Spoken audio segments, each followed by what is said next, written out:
Alright, this video I want to speak about, comment on Bruce Lee's statement and Enter the Dragon. The karate guy broke the board in front of him before they went into that match, and Bruce Lee made the statement, boards don't hit back. Now that's a very popular statement. A lot of people will use that statement to promote like combat sport, and I do not believe that that's what that statement is intended to do. This combat sport is much worse than breaking boards, much worse for a martial artist's development, much worse for society's development.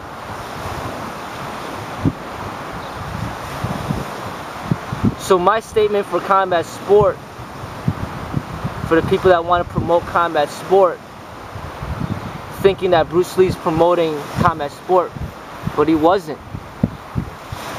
My statement is fights don't have refs. And Bruce Lee would say himself all the time that in real fighting there are no rules. But the fact of the matter is, fights do not have refs. Real fighting does not have referees. There's not someone there to stop it. You have to stop it. You decide to stop it, or the other person involved, or the other people involved decide to stop it.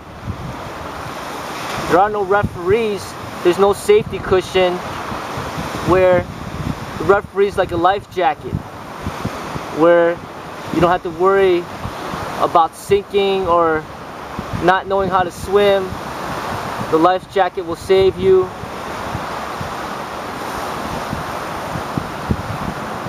But in real fighting, there's no life jacket to save you.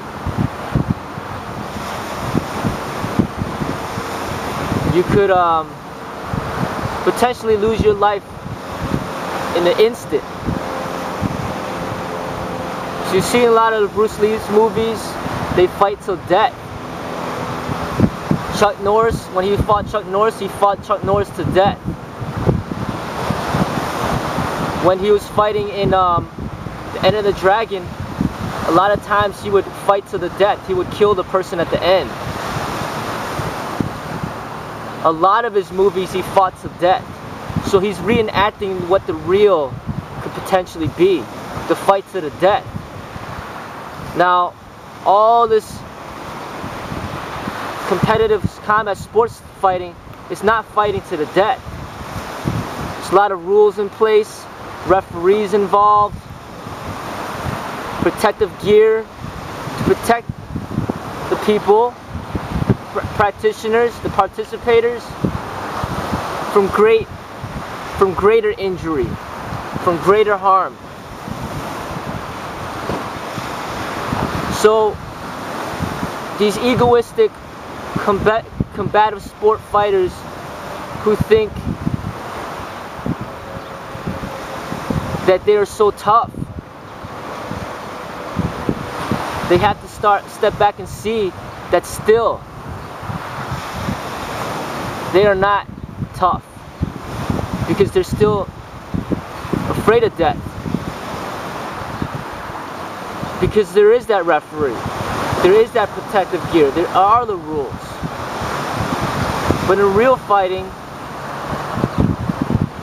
there's no referee, there's no rules, there's no weight classes, there's no age and gender differentiations, there's not one-on-one, guaranteed one-on-one all the time. There's not guaranteed unarmed combat. It's unpredictable, it's spontaneous, and your life could end in an instant.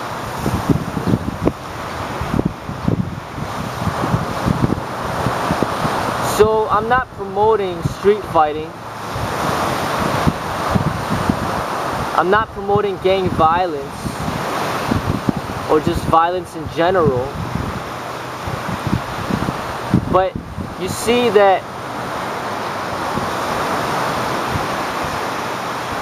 it is better to wake people up and get them to see the reality for what it is.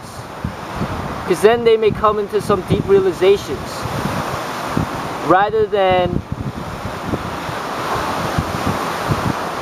allowing people to continually live in this fantasy, believing that this is what is real fighting. This is not real fighting.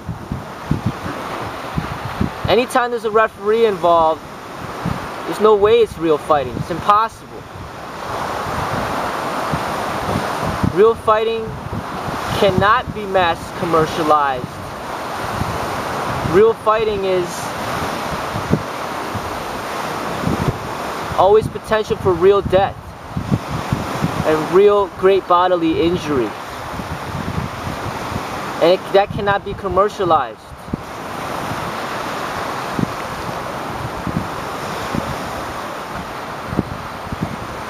So if people get to see what's real, they may come to some deep realizations. That it doesn't matter how much you are trained in combat or how talented you are. Death is still around that corner, right around. You can build your ego up as strong as you would like, but still you are nothing.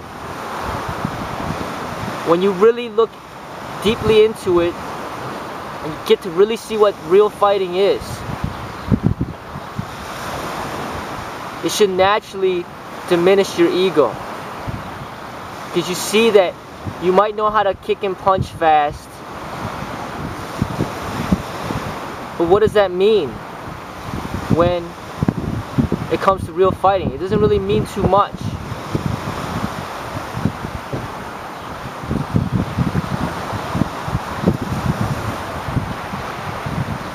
When there are no rules and things can happen so spontaneously,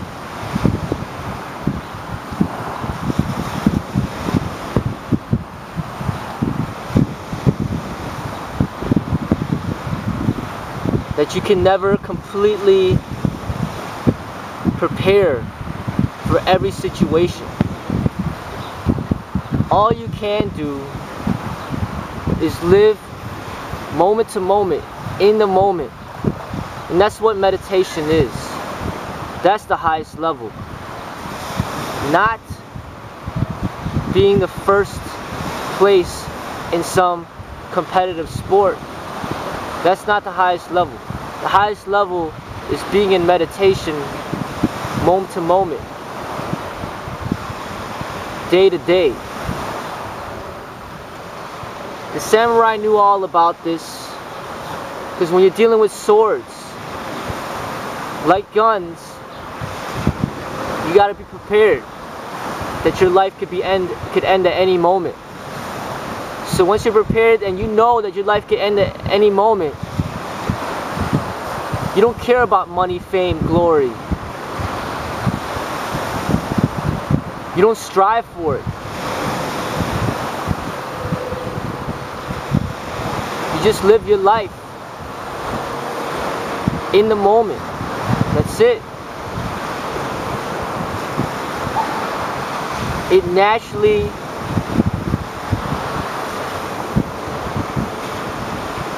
may bring you to a point of no ego. Spontaneously, you could come from a huge ego to absolutely no ego. From that simple realization that no matter how much money you have, no matter how strong you are, no matter how talented you are, death is still right around the corner. And real fighting will put that right into your face. And somebody could just creep up behind you and shoot you in the back. Or somebody could just drive up their car and just gun you down. At any moment. Anybody out there can find you and kill you if they want to. No matter how talented you are. That's real fighting. Combat sport has nothing on that.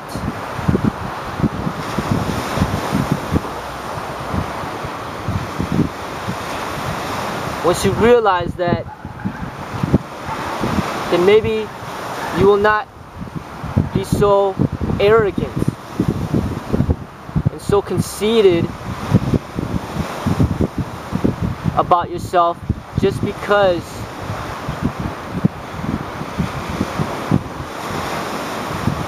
you have a little talent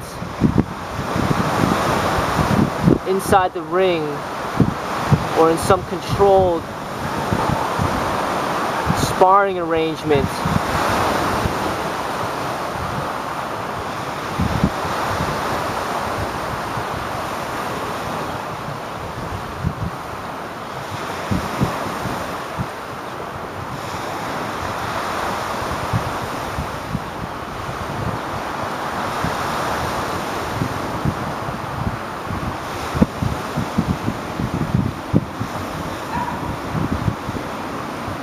I do not promote combat sport, and I do not believe Bruce Lee is promoting combat sport either.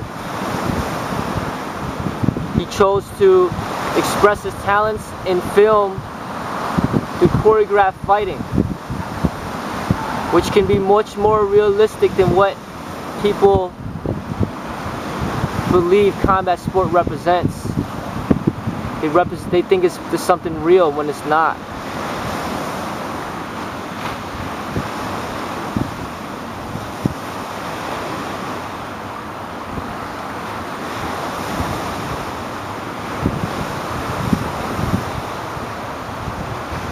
So Bruce Lee did enter a boxing competition early on when he started practicing martial arts. He did win the competition,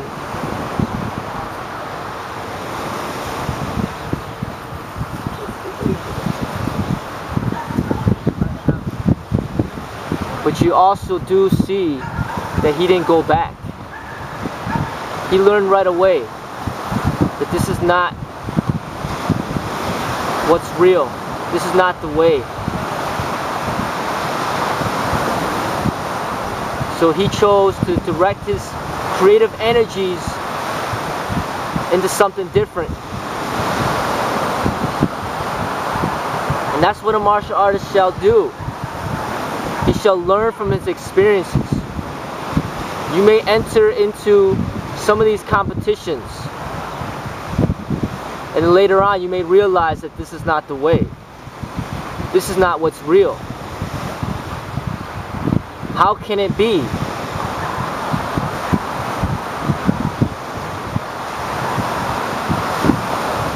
You're fighting against people that weigh the same as you. You're pre-arranging the event. You're inviting other people to watch.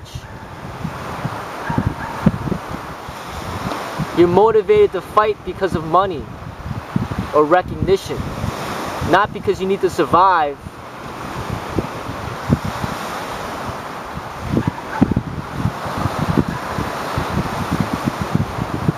There's referees involved. They're to stop the fight if it gets too dangerous. There's protective gear involved. There's gloves. There's mouth guards. There's cups.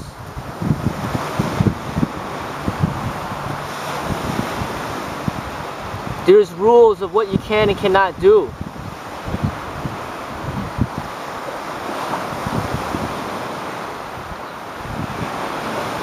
None of that is real.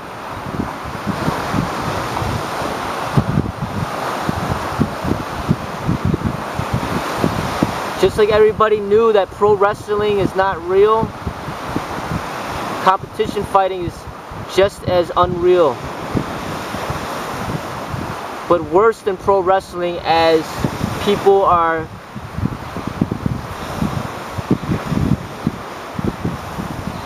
promoting the society to hurt other people and to hurt themselves under the label of martial arts, under the label of mixed martial arts, which is very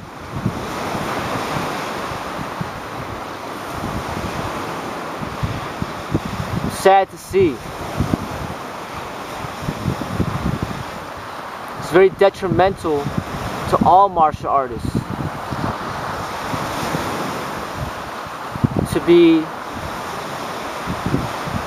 represented by violence.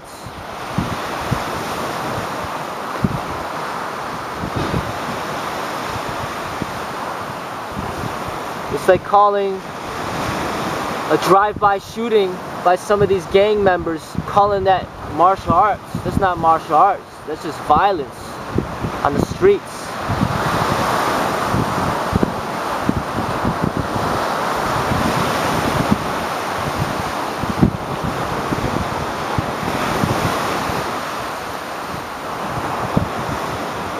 So if you are to study the martial arts, it is your responsibility to look deeply into the philosophies of the martial arts in order to represent it the way that it's meant to be represented.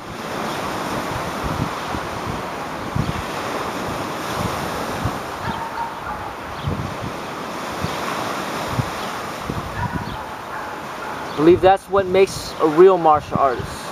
Somebody that understands deeply the spirit of the martial arts. If you do not understand it, you're not there. And it doesn't matter how physically capable you are not there.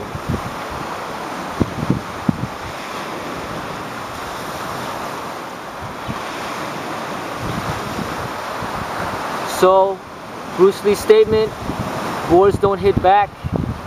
Remember my statement, fights don't have refs.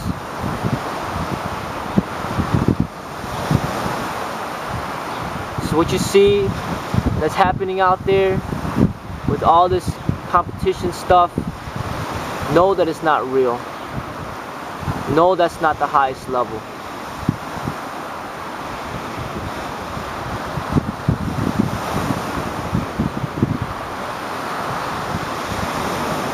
The highest level is meditation.